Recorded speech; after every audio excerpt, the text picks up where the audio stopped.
humains dans la désobéissance afin de leur montrer à tous sa compassion. Que la richesse de Dieu est immense, que sa sagesse et sa connaissance sont profondes. Qui pourrait expliquer ses décisions? Qui pourrait comprendre ses plans? Comme le déclare l'Écriture, oui, qui connaît la pensée du Seigneur? Qui peut être son conseiller? Qui a pu le premier lui donner quelque chose pour recevoir de lui un paiement en retour? Car tout vient de lui, tout existe par lui et pour lui. À Dieu soit la gloire pour toujours. Amen. Frères, puisque Dieu a ainsi manifesté sa bonté pour nous, je vous exhorte à vous offrir vous-même en sacrifice vivant, réservé à Dieu et qui lui est agréable. C'est là le véritable culte que vous lui devez. Ne vous conformez pas aux habitudes de ce monde, mais laissez Dieu vous transformer et vous donner une intelligence nouvelle. Vous pourrez alors discerner ce que Dieu veut, ce qui est bien, ce qui lui est agréable et ce qui est parfait. Amen. Un secret et une grande promesse. Le grand secret est que il y a eu pour le peuple d'Israël un aveuglement. Il existe cet aveuglement au peuple d'Israël à cause de leur incrédulité, qu'ils n'ont pas cru en Jésus-Christ, lequel Jésus est allé à cette époque-là à Jérusalem assis sur un ânon, sur un âne, et ils n'ont pas accepté que lui est le Messie qui devait venir. C'est pour cela ils ont été détruits avec une destruction totale. Ils ont été emmenés dans tous les pays, ils ont été en captivité dans tous les États.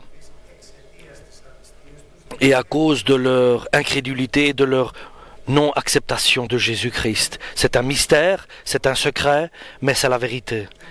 Il y a au peuple d'Israël un aveuglement. Il y a un voile qui les empêche de voir la vérité. Mais il y a aussi la promesse de Dieu que viendra le temps accompli et tout Israël sera sauvé. Comme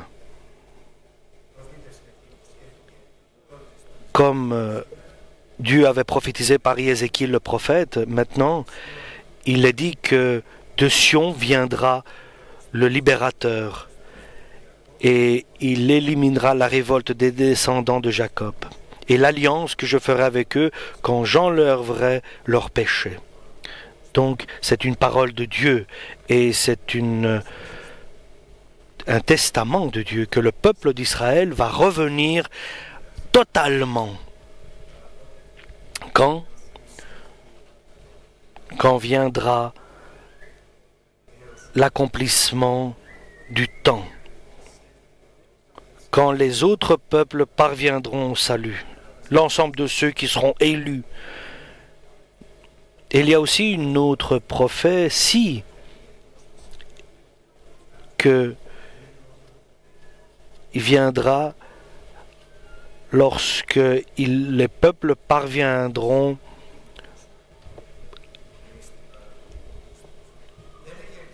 au salut de ceux qui sont pour être sauvés. Et Dieu appellera ceux qui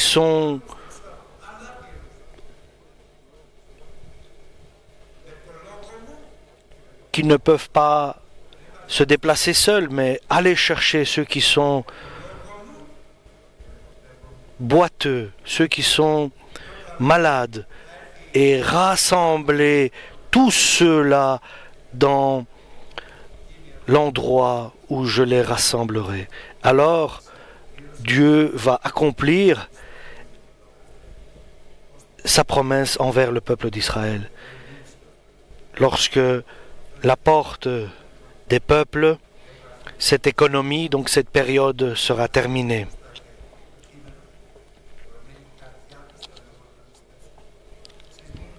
Et ne soyez pas prétentieux, mais pour vous, ils sont peut-être ennemis pour l'Évangile, le Nouveau Testament, mais pour eux, mais ils sont bien-aimés pour leurs ancêtres. Donc,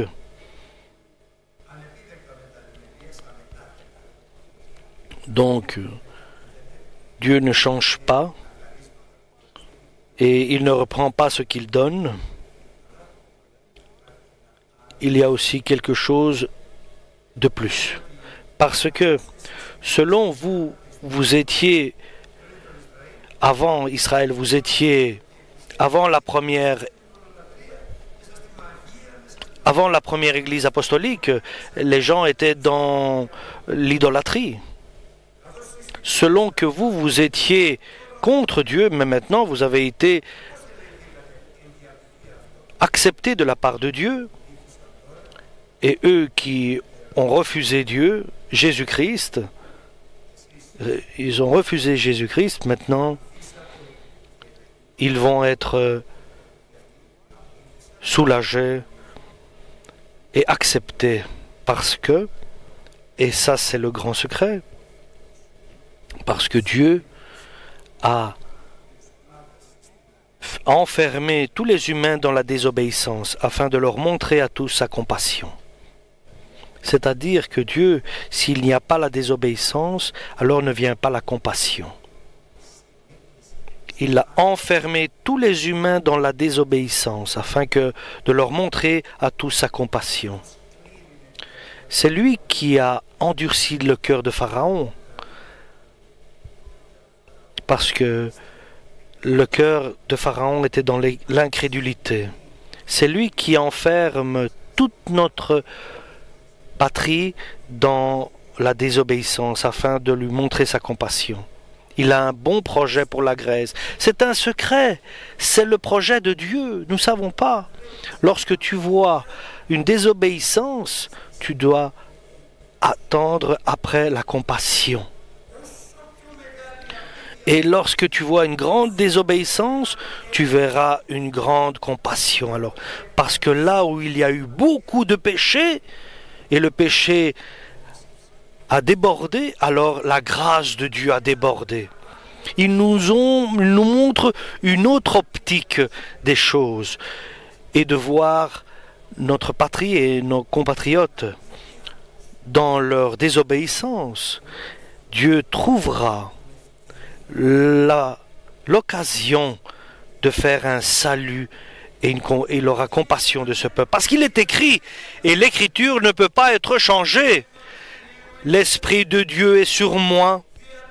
C'est pour cela qu'il m'a sacré, pour que je puisse annoncer les Grecs. La bonne nouvelle, annoncer la bonne nouvelle aux pauvres. Et que je prêche la liberté aux Grecs, c'est moi qui le dis, à ceux qui sont prisonniers du péché, que je leur prêche et que j'annonce une liberté à ceux qui sont prisonniers et que je leur annonce l'espoir à ceux qui sont dans la difficulté et dans la souffrance. Et Dieu ne vient pas pour ceux qui n'ont pas de péché, mais pour les pécheurs. Il vient pour ceux qui sont aveugles, pour qu'ils voient la vérité. Il n'est pas venu pour ceux qui sont prétentieux, mais pour ceux qui sont humbles. Alléluia. Le projet de Dieu est grand. Et il n'a pas appelé les sages de ce monde, mais il a appelé ceux qui étaient faibles pour déshonorer ceux qui sont sages dans ce monde. Ceux qui n'avaient rien, ceux qui étaient abandonnés et rejetés, ceux qui étaient prisonniers, c'est ceux-là qu'il est venu. Pour ceux-là, il est venu et il les a appelés. À nous, il nous a appelés. Il nous a appelés pas parce que nous sommes bons, parce que nous sommes petits, nous sommes faibles et nous sommes vulnérables.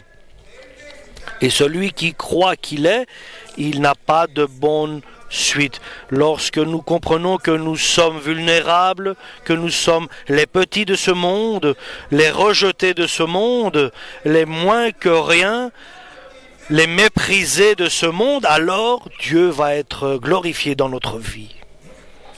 C'est un grand secret, chers frères et sœurs. C'est comme cela qu'il faut qu'on soit. Alors, vous savez,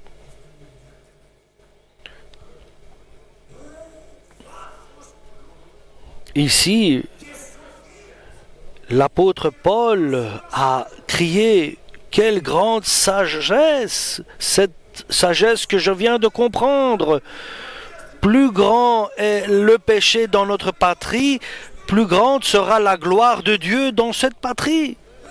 Autant plus grande est la catastrophe et l'exil et le péché, autant plus grand sera la gloire de Dieu après la repentance. » Oui, c'est pour cela que l'apôtre Paul a crié « Quelle profondeur cette sagesse de Dieu! Quel Dieu tu es et qu'est-ce que tu nous révèles là ?» Il n'a pas su se retenir et il a crié. Et son cri a été écrit dans l'Évangile pour que nous puissions comprendre du projet éternel de Dieu. Voilà notre espérance, une espérance vivante. La parole de Dieu est pour nous une espérance vivante. C'est pour cela que nous ne pouvons pas perdre cette espérance. C'est la parole de Dieu qui est vivante et qui agit et qui coupe et qui tranche. Et elle pénètre et elle sépare l'esprit de l'âme de l'homme. Et il l'apporte à une préparation pour recevoir sa parole. Il prépare l'homme à sa parole. Et il cherche des collaborateurs, il cherche des disciples. Et l'apôtre Paul, après sa découverte, combien est profonde ta connaissance? Et qui peut te conseiller? Qui peut comprendre ta sagesse et devenir ton conseiller? Qui t'a donné d'abord et recevoir après en retour? Qui? Alléluia. Nous sommes sans valeur. Ton œuvre, tout est excellent, Seigneur. Est-ce que je peux te conseiller de te dire fais ceci, fais cela? C'est impossible. Comment puis-je connaître tes pensées? Et la conclusion, puisque je le sais, de lui, par lui, tout a été créé. Par lui, tout est tenu et tout lui appartient. Et il dit Amen, Amen, Alléluia. Mais quel Dieu tu es! Quel projet tu as! Alléluia! Ton œuvre est merveilleuse.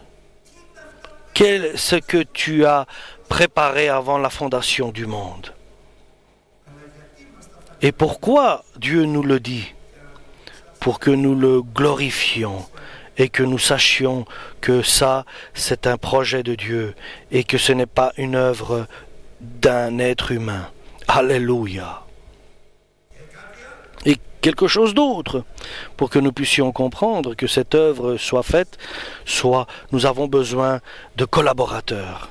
Et c'est pour ça que l'apôtre Paul dit, je vous supplie, chers frères, remplis de l'amour de Dieu, par la compassion qui remplit mon être humain. Et il nous supplie par les paroles de l'apôtre Paul, par l'amour que Dieu a rempli l'amour de Paul. Et Paul nous dit, je vous supplie, à partir de maintenant, offrez vous-même en sacrifice vivant.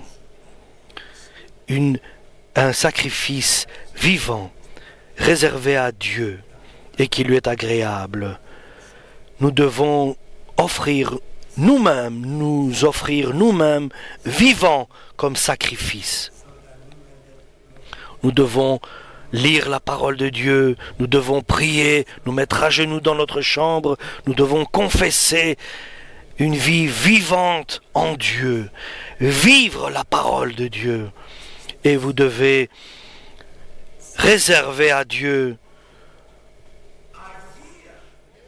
notre corps. Et sans sanctification, rien n'est possible. Et la parole de Dieu nous dit, Dieu a entendu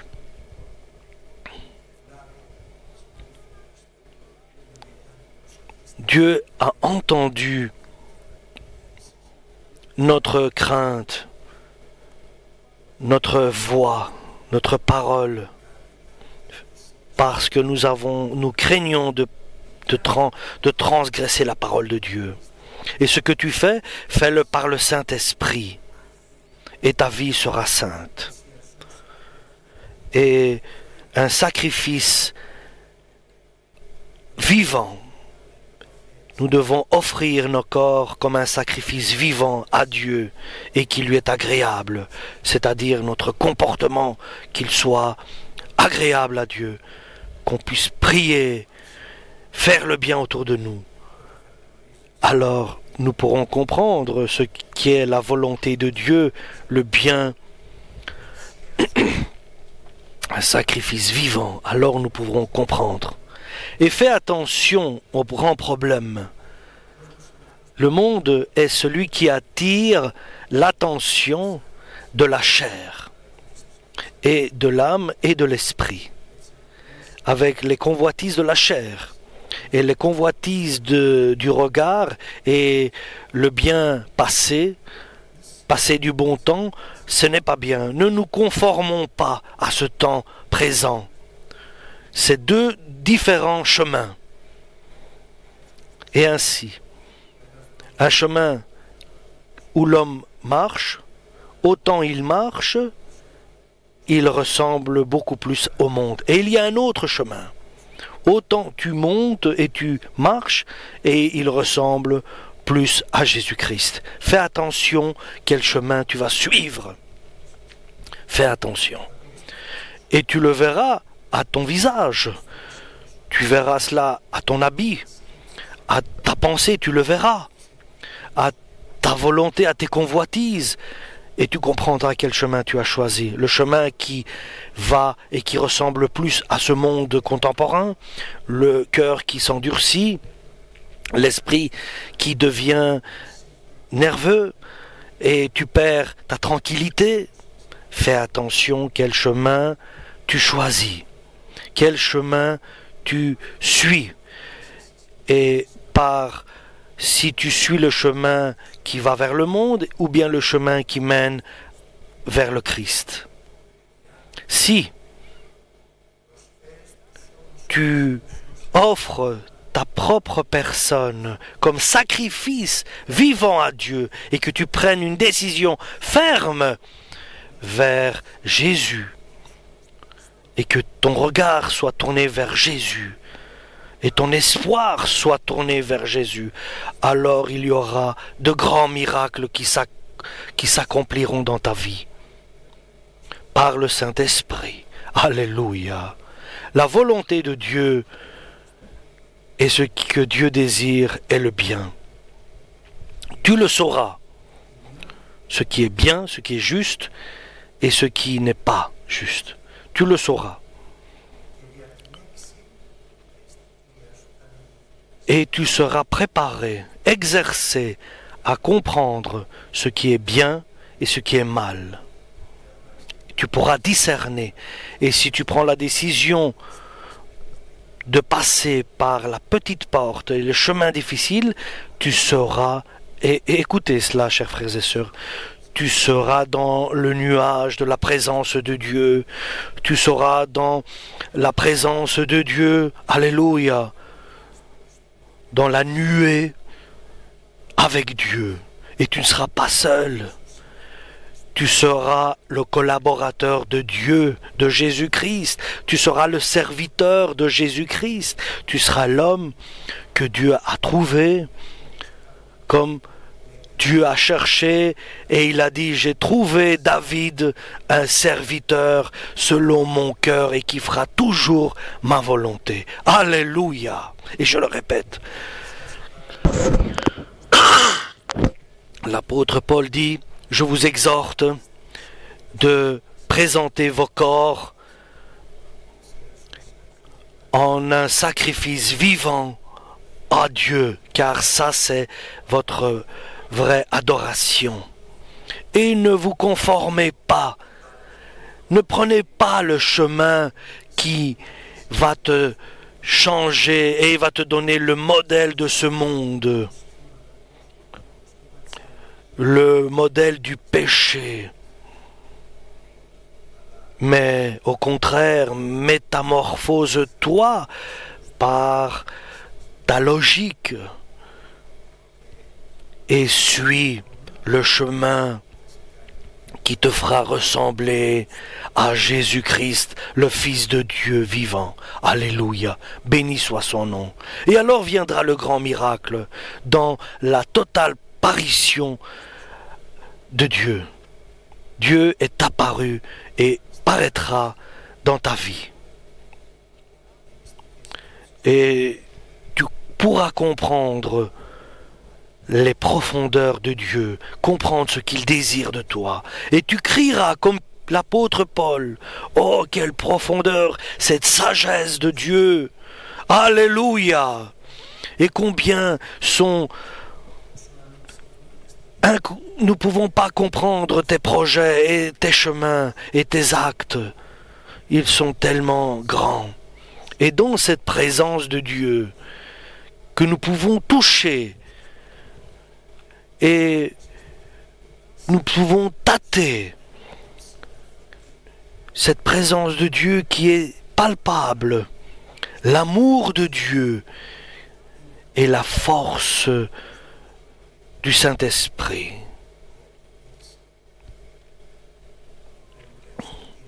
Et alors nos sens seront exercés et nous serons préparés à pouvoir faire la distinction entre le bien et le mal, séparer le bien et le mal. Alléluia. Et Dieu nous donnera la force pour accomplir la volonté de Dieu. Alléluia. Chers frères et sœurs, ce n'est pas facile. Mais c'est Dieu qui le fait pour nous. C'est dans son projet. Et il le fera encore plus facile si nous l'accomplissons, si nous le suivons. Et nous devons le demander avec assurance. Et lorsque nous le demandons avec assurance, Dieu nous entend, nous écoute. Et lorsqu'il nous écoute, et nous savons que lorsque nous demandons, nous recevons. Mais jamais nous devons oublier que les petits de ce monde, Dieu les a choisis pour déshonorer ceux qui se sentent grands. Les faibles, les fragiles du monde, Dieu a choisi. Et lesquels il les transforme et les rend les plus puissants. Voilà l'Église de Jésus-Christ, l'Église sainte et glorieuse, celle qui est sans tache. Alléluia. L'Église qui vraiment, où Jésus est la tête de l'Église, où vraiment Jésus est la force et le Saint-Esprit la puissance. Alléluia. Une Église qui est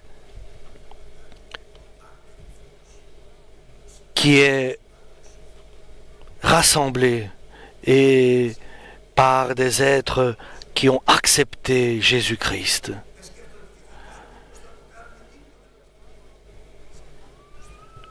Et nous espérons gagner encore un jour avec Jésus pour que nous puissions arriver à la vie éternelle. Et alors, le projet de Dieu va se dérouler et nous pourrons le comprendre. Et nous serons là. Que Dieu nous rend dignes de cela. Et n'oublions pas, chers frères et sœurs, les petits et les vulnérables, les fragiles, ceux qui étaient méprisés dans ce monde, c'est ceux-là que Jésus a choisis. Et il nous a rassemblés. Et si nous ne sommes pas comme cela, nous appartenons pas alors à Dieu.